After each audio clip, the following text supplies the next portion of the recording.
Well, hello, this is Jeff Gaudiosi, and you're on misplacedstraws.com where music comes to life.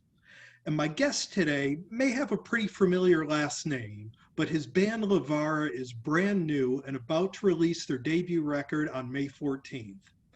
And there was a review many years ago that began with the line, "I've seen the future of rock and roll." It's time for a new future of rock and roll. And the sound, the record, and this band should be at the forefront of it. To talk about all of that, please welcome guitarist for Levara, Trev Lukather. Welcome, Trev. Hey man, thanks for having me, bro. My pleasure. So before we get into all of that, just a little history on the band. Levara is yourself, Jules Galley on vocals, Josh Devine on drums. How did you guys come together and evolve into Levara? Well, I met Josh through a mutual friend, an engineer that I worked with a lot, and it was his birthday, and they were always talking to me about Josh, and obviously I knew of Josh and his drumming, which is frightening, and and he knew of me and knew of my past music and stuff, and so when we met, we like instantly clicked, man. We became really instant close friends, and we were actually looking for a place to live at the same time. So we ended up becoming roommates. And he was in a band, I was doing a project, like more singer-songwriter, like not really singer-songwriter, more like an alternative, not a lot of guitar, working with friends of mine. It wasn't really showing off what I do, and I felt his band wasn't showing off what he did. So we got in the studio with the same engineer that introduced us, and we're like, let's just have some fun. And like, I came up with some monstrous riffs, and I was like, just go fucking nuts. And we created this crazy instrumental track, and we called it ZFG, Zero Fucks Given, which then, we thought, hey, it would really be fun if we got some crazy high vocal singer to do it, to just come up with something on top. And I would bump into Jules Galley all the time in the in the jam circuit in Hollywood. There's like these house bands, killer house bands that bring up and showcase different singers. Yeah. So I would see Jules sing. He always had some serious chops, man. But he was always like doing like soul R&B stuff.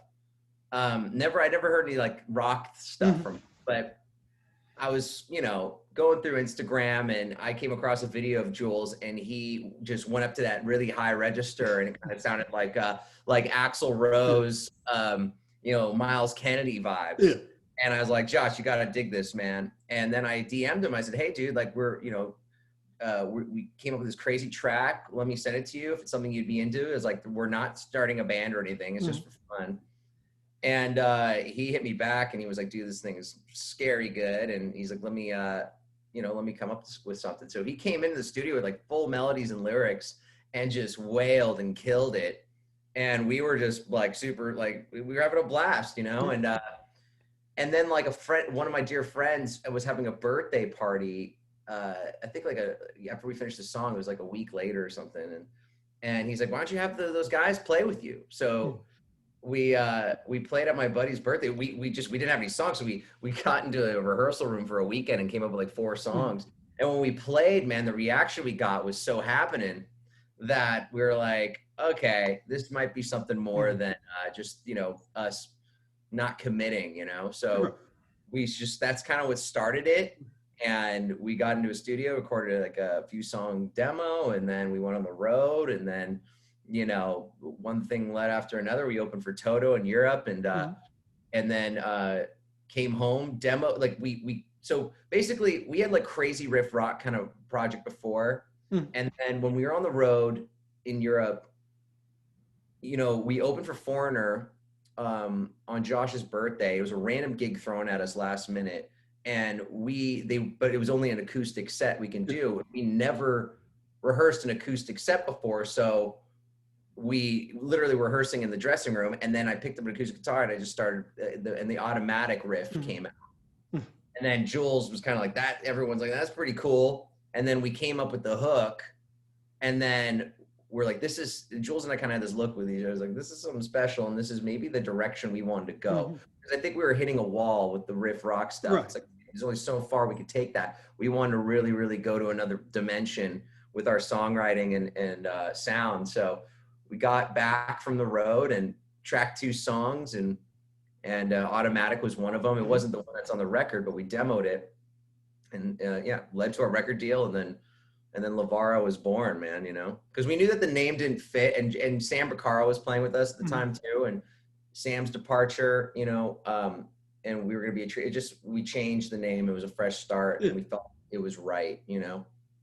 Well, you know, it's funny how you mentioned that you got to the point where you thought that the riff rock thing wasn't going to work, because that's exactly where I was going in my introduction.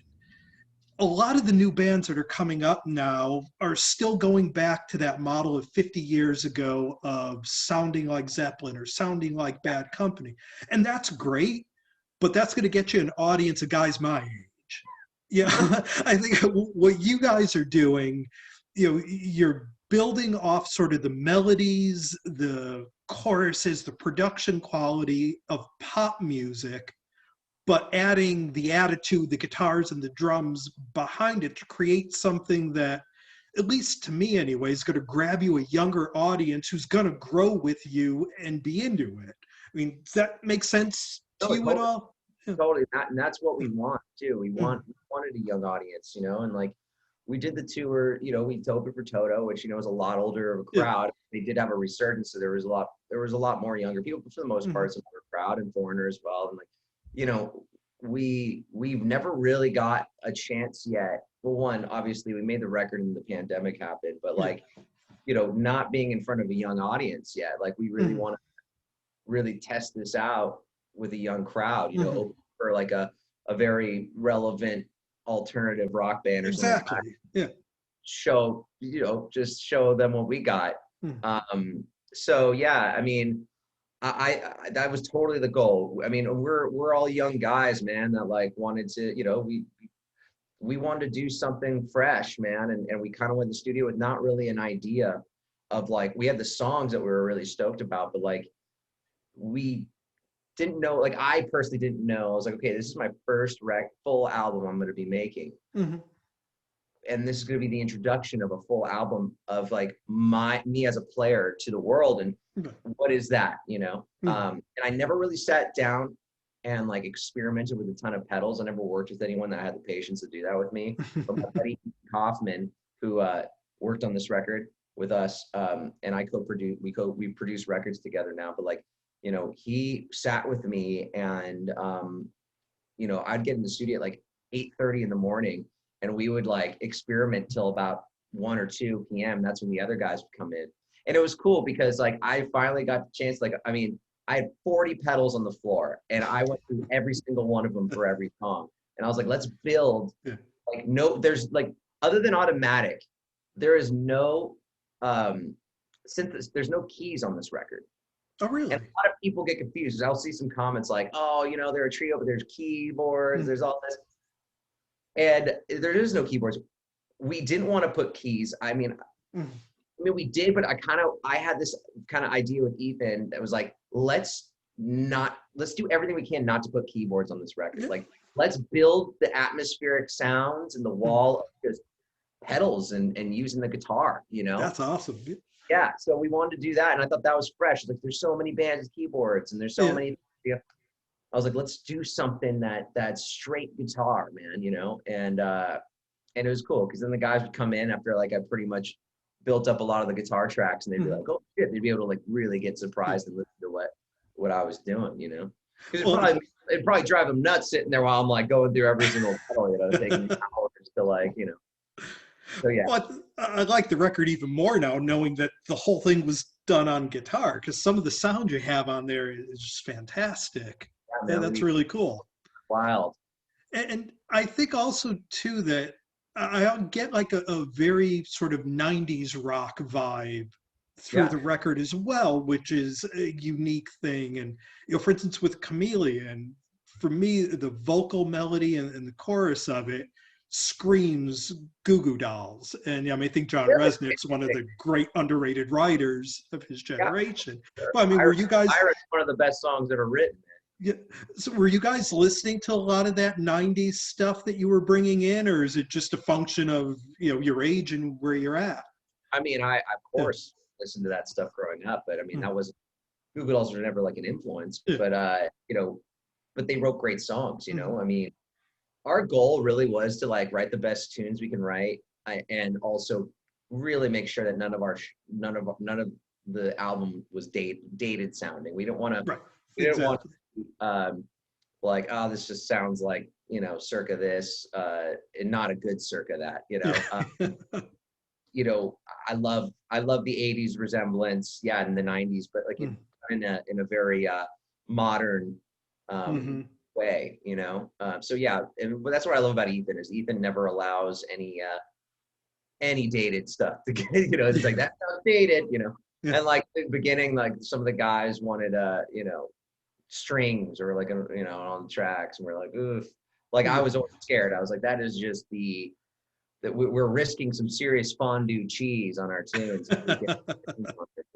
So like Ethan's like, listen, let's make strings to the guitar, Yeah. and then listen, let us build the wall of sound, and then if everyone's needing strings after that, then we'll go there. And Mhm. luckily that didn't happen, Well, and again, I think by building those layers and putting it on yourselves, it's almost looking at where pop music is and the way pop music is produced by adding those layers onto it. And I give you credit for not shying away from that, because I think anytime there's been a change in rock music, it's always come from where pop is and then building on it. Whether it was the vocal and skiffle stuff that led to the British invasion, or even the 80s Sunset Strip bands. Those are pop songs with attitude and guitars.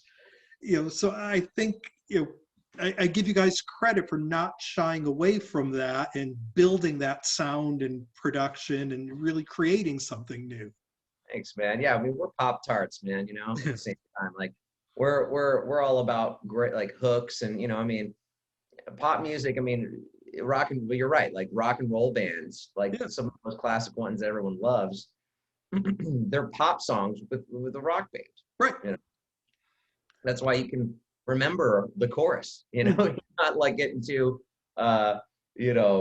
poetic, and like being like, there's no hook or whatever. It's like, people like, oh, you're too pop. It's like, well, we have choruses, it's like, what's wrong with that? What's wrong with solid melody in an anthemic chorus, But yeah, I mean, I feel all bands now are just, everyone's glorified pop band doing their own thing, But I think with rock bands, again, everybody's trying to do, the crunchy, let's bring Zeppelin back. In that time, it's past. There needs to be something new if a younger audience is going to get into guitars and get into rock music. And I think something like this is what's going to attract them. So it's God, a cool sound. that was the goal. Thank you so much, man. Oh.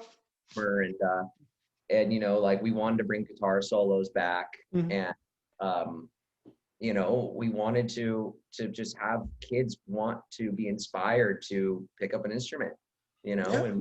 and have that, because that is so special, man. Like getting in a room and being a band and like getting with a group of people and like just vibing off each other. I mean, it's kind of lacking now. I mean, everything's a lot of like put together, okay, you're gonna write with this writer, this writer, this writer, this producer, this producer, this producer. If you're an artist, what's cool, but like getting in a room with people that you dig, and like you're like, all right, let's create something, and then you're feeding off each other. That's a feeling that that you can't beat, man. And what's cool is that we write our own stuff too. There's no outside writers, And what is the writing process? Do all three of you kind of combine together? Does one of you start it off and bring it to the others? How do you guys work?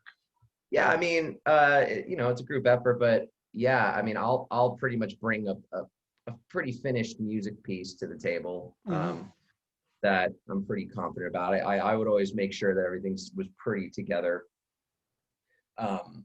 to present, because I wanted people to, I wanted the guys to get excited about it. And then we just kind of, Jules he's a great lyricist, and we just bounced melodies off each other. Josh, all of us would get in a room. There's like, you put up Jules would have these like really thin like paper that he would tape on the wall, and then have like markers, and everyone would have different markers, and just, with lyric idea, put it out there on the thing and see, if something, sticks. So that it was definitely like us in the, room going at it and trying to create the outbeat, what we thought was cool. It's like, oh, maybe we could do better here, or at the chorus we need a chorus and stuff like that. So but it's definitely a group effort. And then, then Josh gets behind the kit, and boom, it's massive. So. And one of the really special guests that you guys have on the record, the legendary Steve Perry, does some background vocals. What's your relationship with Steve? How'd that come about? I've known Steve for like 13, 14 years, something like that. I met him in the studio when I was working with my dad. This writer, Randy Goodrum, he wrote like I'll Be Over You with my pop for the Toto record.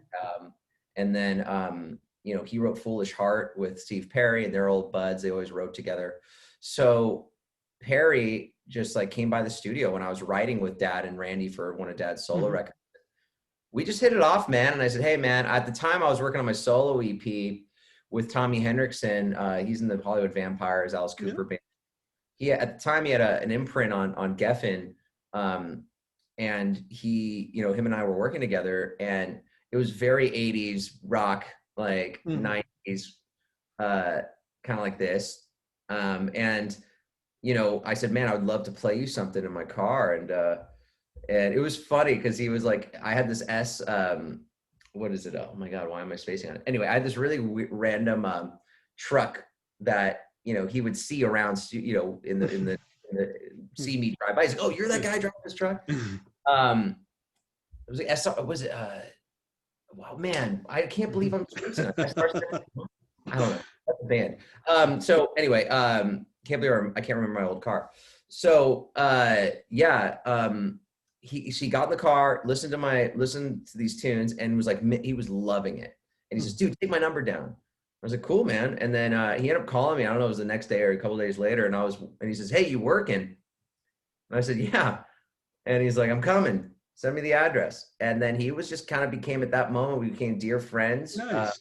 He was like a second mentor to me. And we've kept in touch through the years. And then, when this band got in the studio, Steve's a guy who likes to be around creating and be around the studio. He's still very, very on point with that himself.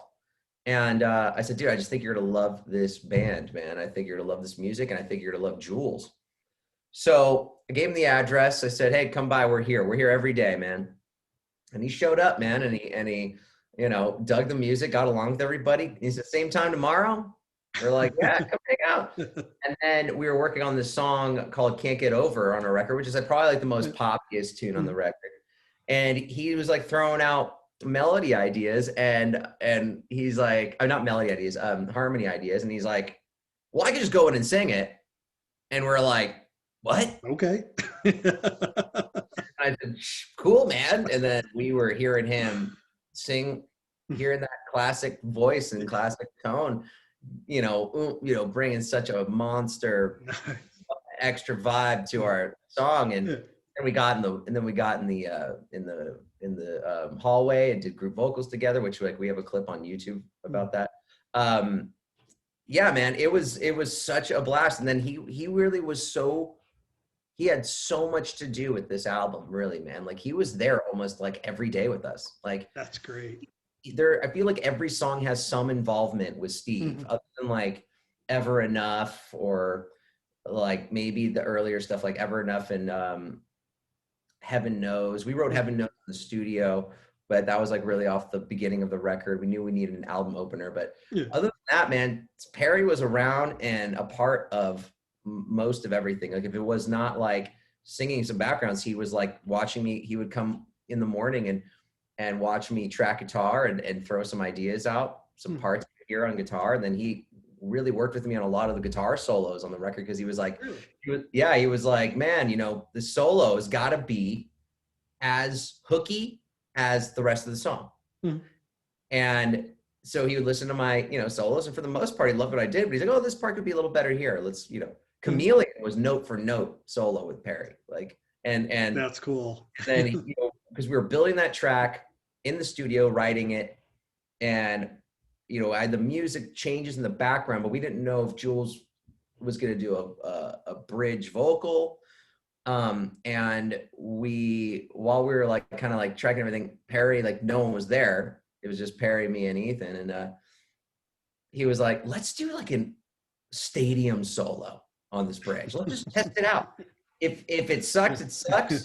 The guys don't like it, they don't like it, but let's fucking just do a soaring stadium solo. Simple." He's like, "As simple as it gets, man, like no flashiness. Let's do this." And like, really, those were like, he was like singing it like really high to me too. And then he got in the vocal booth and actually falsettoed on top of the solo. Wow. And it's on the record. If you listen closely, you'll hear a vocal, like a really high, like vocal, like even on his falsetto, man, is so powerful that it just cuts through, man. So we were laughing, and then the guys came in and heard it, and they're like, "All right, well, this is cool." Not gonna say no to that. Yeah. Now, if you guys, eventually the world's gonna open up again, hopefully we'll all be back to live music. Have you thought about how you're gonna tour? Like, so you mentioned maybe trying to catch on to a larger band. And if you thought about, with all of the layers and everything on these songs, how you're going to play them live? Yeah, well, we're gonna get a bass player that can sing his ass off for sure. Mm-hmm. But we live in 2021, man. Everyone plays to tracks. Yeah. We're gonna be really playing, but I mean, I'd rather the show not suffer, because there's so much going on, and yeah, when you take a few things out and things are missing, it's just not the same. Yeah. And coming from the fact that I've toured the last like 3 years with a dear friend of mine, Chris, who he's an EDM producer, DJ named What's So Not, and I went and toured with him around the world, and literally it was electronic drums, just me on guitar and playing the track, and we did Lollapalooza, Bonnaroo, and let me tell you, fucking 50,000 people went nuts. So, and that's like a whole other scene, but if we're really playing real guitar, real drums, real vocals, real bass, and we have just a couple of those texture things at the back and a little extra oomph, that's only going to help. So yeah, we're definitely going to be playing the tracks, man. And we have no shame in that game, dude, That's awesome. Well, we've been spending some time here with Trev Lukather. His band Levara is about to release their debut record on May 14th. Can't say enough great things just about this. This is a totally unique record. It's unlike anything else that's out there now. And my friend, I wish you the best of luck on this, and hopefully we catch you on tour when you get out here to the East Coast sometime soon. I'm looking forward to it, bro. I'm looking forward to meeting you in person and playing out. Sounds good. Best of luck. Again, Levara, May 14th. Trev, thank you for taking some time. Of course, man. Good to see you, bro. You got it. Bye. Take care.